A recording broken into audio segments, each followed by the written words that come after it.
All right, so welcome to the keynote presentation of Dieter Fox. Let me give you some background in case you don't know him. Dieter completed his PhD in 1998 in his hometown University of Bonn, spent 2 years as a postdoc at CMU, and then joined the University of Washington, where he's now a professor of computer science, the director of the UW Robotics and State Estimation Lab, and where from 2009 to 2011, he was director of the Intel Research Labs Seattle. Dieter has more than 150 publications. They've been cited more than 40,000 times, a couple of dozen just by me alone.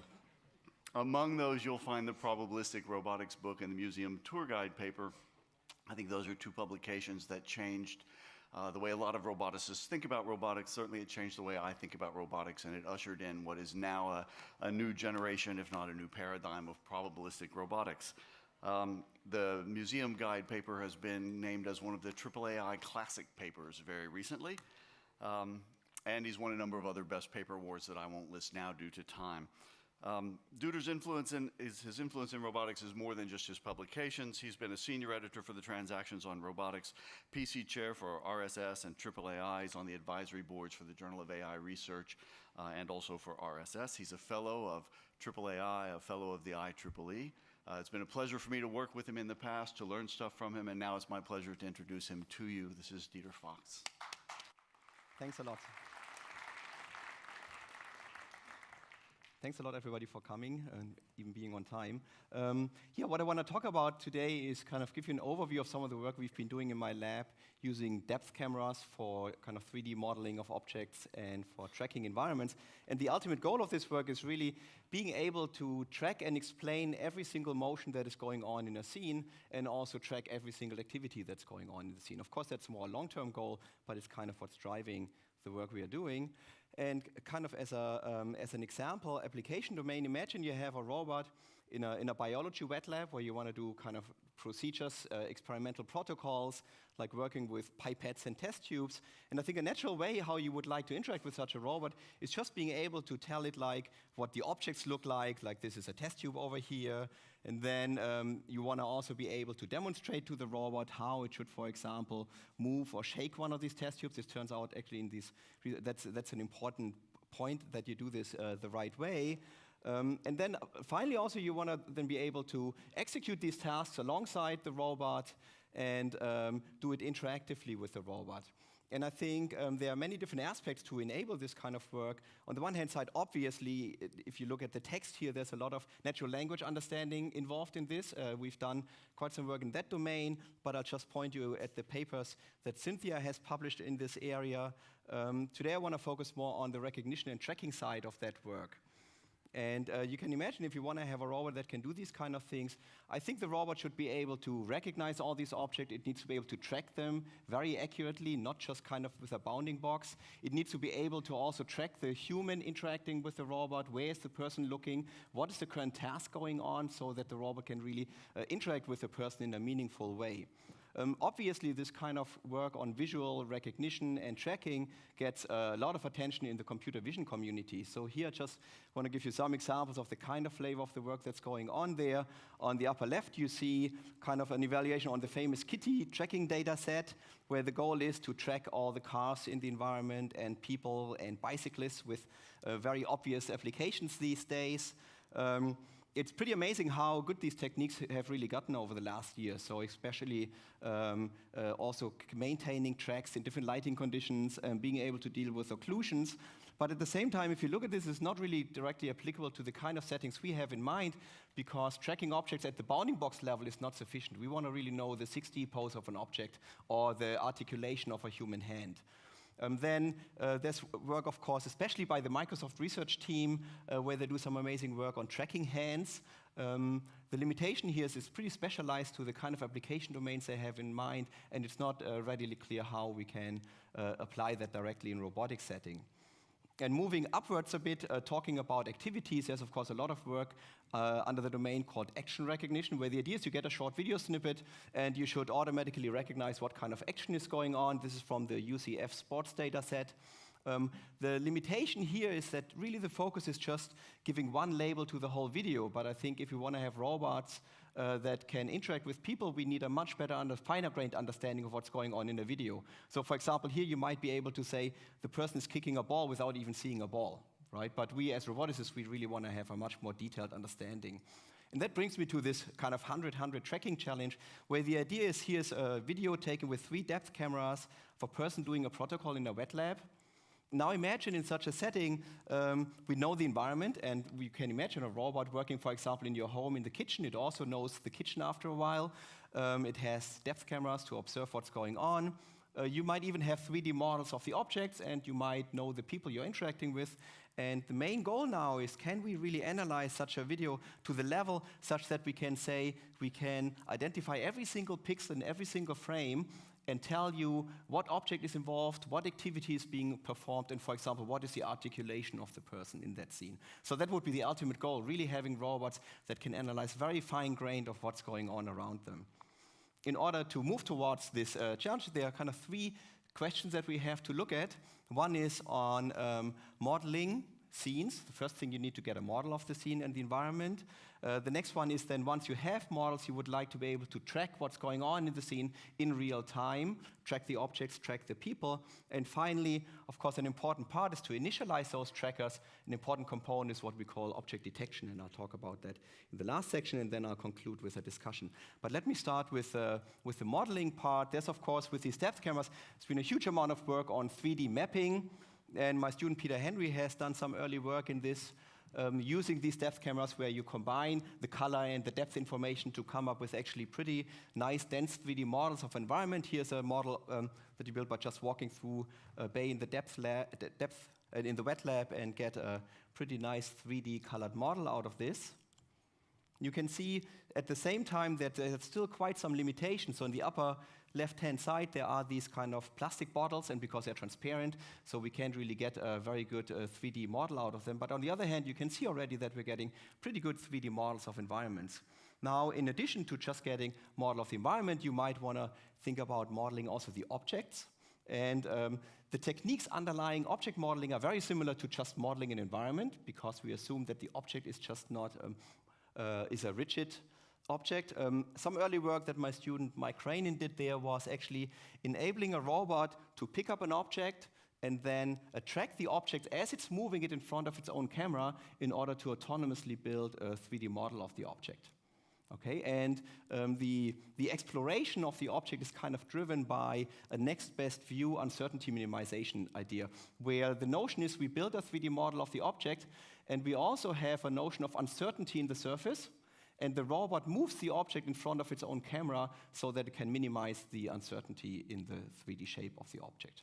And then ultimately, even because it has these occlusions where it's picking up the object, it can put down the object on the table and then grasp it from a different location to build a complete object model. So now we're really at the level, I think, where maybe not autonomously, but even with Kinect Fusion style mapping, get pretty good models of 3D objects. Now the thing gets trickier if we want to build models of people. And here we're really building on the Kinect Fusion system that Richard Newcomb developed. I'm sure many of you have heard of Kinect Fusion, where the idea is that the model of the environment is a very fine-grained 3D voxel grid. And in each of these voxels in the 3D space, you're not only storing whether it's free space or obstacle, but you are storing a so-called signed distance function, which tells you how far in front or behind a certain voxel is from a measured surface. Okay, and it turns out that these representations are extremely good for building these fine-grained 3D models like the one I showed you, for example, of the wet lab earlier. One problem is that the underlying assumption, as it is for most of the mapping techniques, is actually that the scene doesn't change during the mapping process. Now, if you want to build maps of people or models of people, then a problem is that they might be moving while you're modeling them. And here's an example of kind of Richard building a model of himself while moving his head.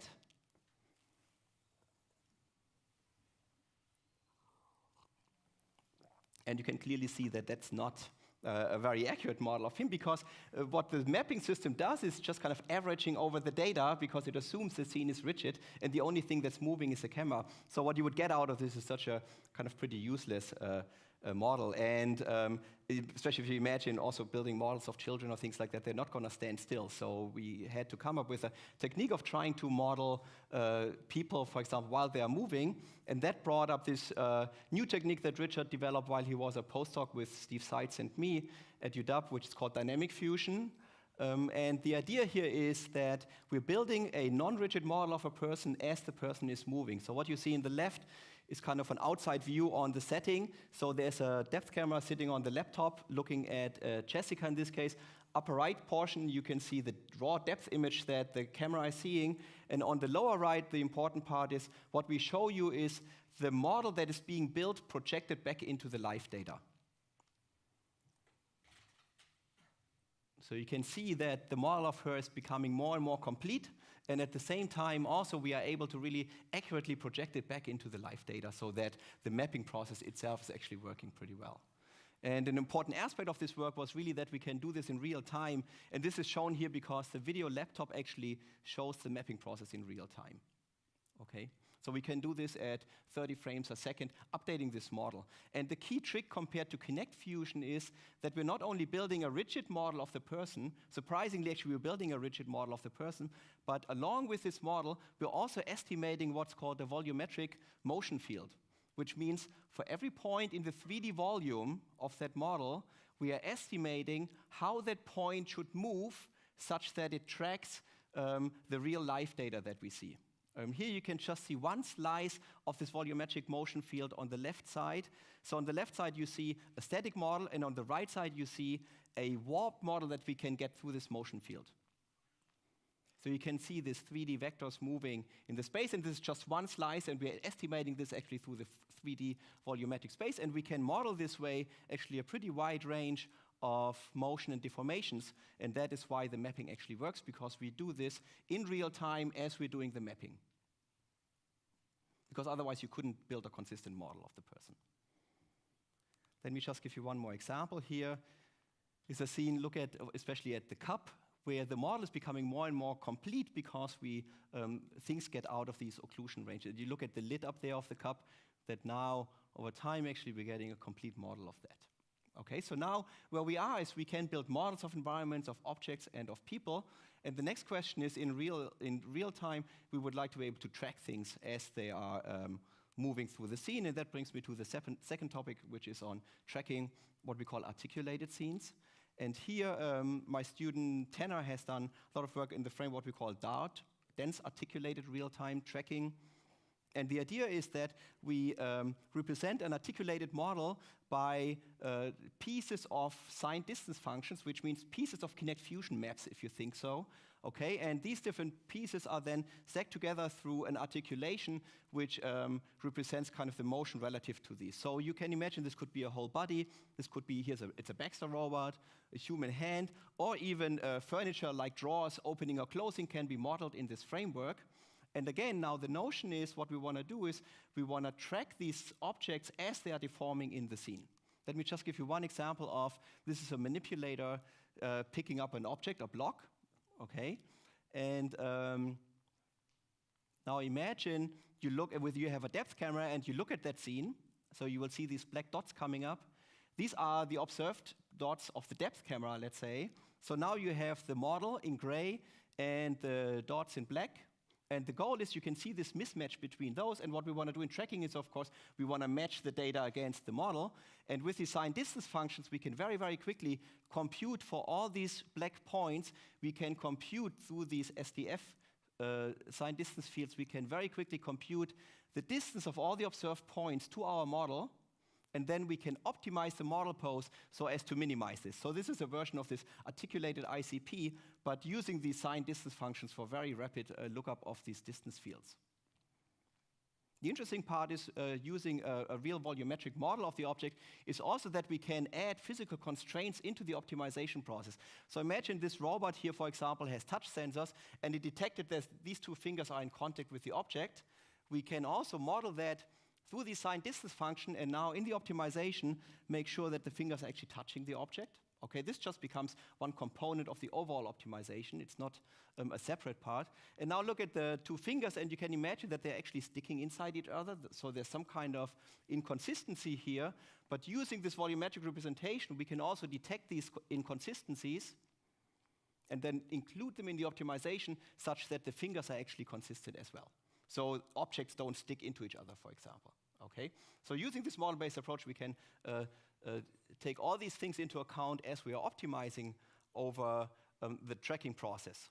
So here's an application for mobile robot manipulator. This was in collaboration with DLR near Munich. What you see in the upper left is kind of the view from the depth camera. In the lower left, you can see the model that is being tracked. So we're doing closed loop control here. And the important part is that in real time, we're tracking the hand of the robot and the object itself. So we're doing visual servoing here in this sense. Okay? So the nice part is because this is working in real time, the robot can even, for example, in this case, you'll see if the robot drops the object, we are able to detect that in real time and detect the object as it is falling on the table. So you can imagine that's, of course, very useful for the robot to really know what's going on in the scene. Here's another application, exactly the same framework, the same kind of program. Just now we are feeding in a model, for example, of a human hand on the left, or on the right side, kind of a human body, and now we can track these in real time as well. Okay? So the nice aspect is, again, the generality that we don't have to use different kind of algorithms for the different kind of settings. And what you see in the left is also, this is kind of the speed at which we can process the data. Okay, so 30 frames a second. So now what you can see is that we are able, again, we can build models of objects and environments. We can track them in real time once the tracker is initialized. You can also see that we could do the same thing with opening and closing doors and things like that. The main problem so far with these kind of model-based trackers is that they need to be initialized, which means you have to have the initial pose of them. And since this is a high-dimensional search space, you can't just initialize them through brute force search. So this is where the next part comes in, which is on detecting articulated objects. And this is a domain clearly where machine learning is very important, and actually turns out to be crucial in order to do this, to make these systems much more robust. Here's one work that, for example, my student Daniel Gordon is working on right now, so where you can use a deep neural network. Of course, these days, all the students want to do deep learning. A deep neural network that you can train to go from the input, raw input depth map. You can train a neural network to generate a bounding box of the hand, which means the center of that, and the size. Now you can grab that bounding box and feed the bounding box here on the lower left, feed that through another network that you train to detect individual points on the hand. Okay, so for example, you have a large data set where you label like the fingertips and things like that, these little boxes here, and then we can train a neural network to detect that from the raw depth information. Okay, and here you can see an example of the tracking, where again, in the upper left, you see the input depth map, and in the lower right, you can see the articulated hand being tracked through these little boxes.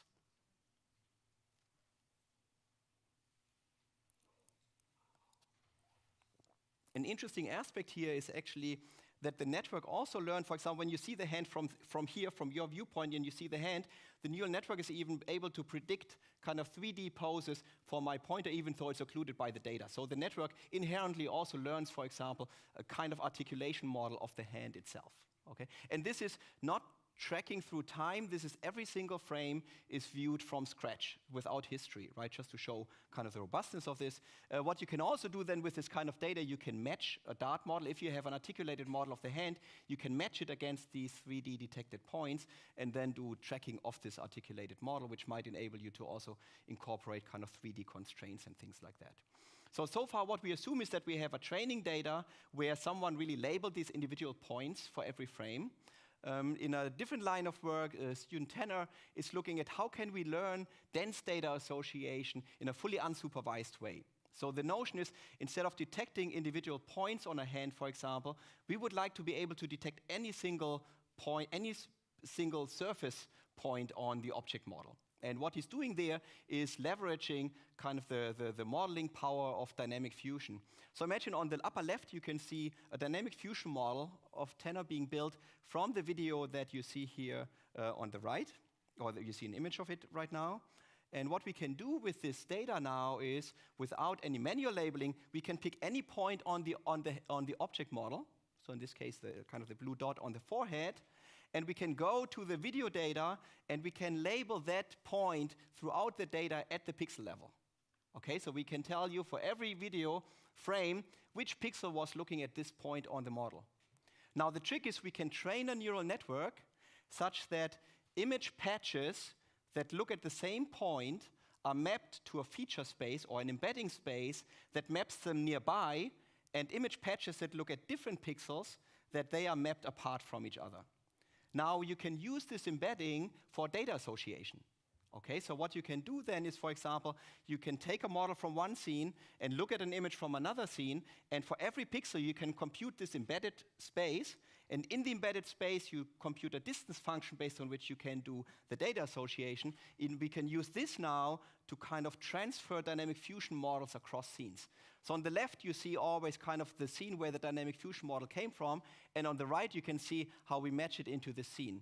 And this is done in a two-stage process, using only color information. So in the first stage, there's no depth information that's even being used. So you can see across like drastically different lighting conditions, the process is actually very robust in matching from one scene to the other, because the embedding was trained to be invariant to lighting condition changes and also invariant even to kind of changes in the shape of the body. We can apply the same notion also to kind of initializing, for example, hand pose tracking. So this is very much ongoing work that Aaron is looking at right now. On the left in gray, you see always kind of the depth map, and in black you see the model. The red lines were the data association that the learning gave us, and now we can optimize this model into the scene in this kind of globally consistent way. Okay, and now you can see that we can also initialize these models. And again, the really important part of that piece of work is that it is fully unsupervised. Okay, all the feature learning is done just based on the dynamic fusion training data that we are getting. So now I would like to conclude with a brief discussion. I believe that the ability, if we are really if we are able to look at depth videos, for example, a robot, and can analyze the scene and can explain every single motion, any single activity going on in that at a very fine granularity, then this will really enable robots with collaboration capabilities and manipulation capabilities that's far beyond what we can do right now. So I think this can be the basis really for a lot of future work also in human-robot interaction. We've seen, so our lab and the community at large has really made a lot of progress on tracking objects and tracking scenes. Some really open problems in this domain are how can we track objects that are being manipulated? So for example, while it's in my hand, there are all these occlusions going on, and especially if I have very small objects. So in this wet lab that we're looking at, the objects are very small and many transparent objects. So the question is, how do you model and track those? It's still not sufficiently well solved, I would say. Also rapid online learning of new objects. So I show you an object once and you should be able to track it. Tracking stuff is actually really exciting, which means how do you track, if I'm chopping an onion, how do you track the onion? What is even the representation for an onion, or water and things like that? These are new domains we are really looking at. And how do you go from the low-level tracking also to a bit higher-level activities? So let me just briefly show you one early example we did a while ago on tracking cooking activities, where all we do is kind of we detect the objects being put on the table, we're tracking the hand, and then we are able to extract what you can see here on the lower hand. We can track how the person is going through the recipe and performing different steps in that. Okay, and you can imagine something like this, of course, applies to many different settings, for example, in manufacturing, in these wet lab environments, where the robot needs to be able to really at a fine level track the kind of activity that's going on and how objects are being moved. But this is still very early work. One very last thing, if I have the time, one exciting direction we're moving into is actually detecting water. So you imagine like robots should be able to pour you a glass of water or a half glass of water. And I believe if we want to do a good job of that, we must be able to actually detect the water in the video data. Okay, and here's some early work where we're actually using also again deep learning to use data like the one on the left, which is actually artificially rendered water because we can easily label the ground truth. And on the right-hand side, you can see the neural network how it's actually detecting the water, okay? And this is a neural network that also has some memory nodes in them to remember things over time. So this is a current direction of the research we're also going in. And with that, I'd like to, of course, thank the great students and collaborators I was happy enough to work with, and I'm open for a question if we have time. Thank you.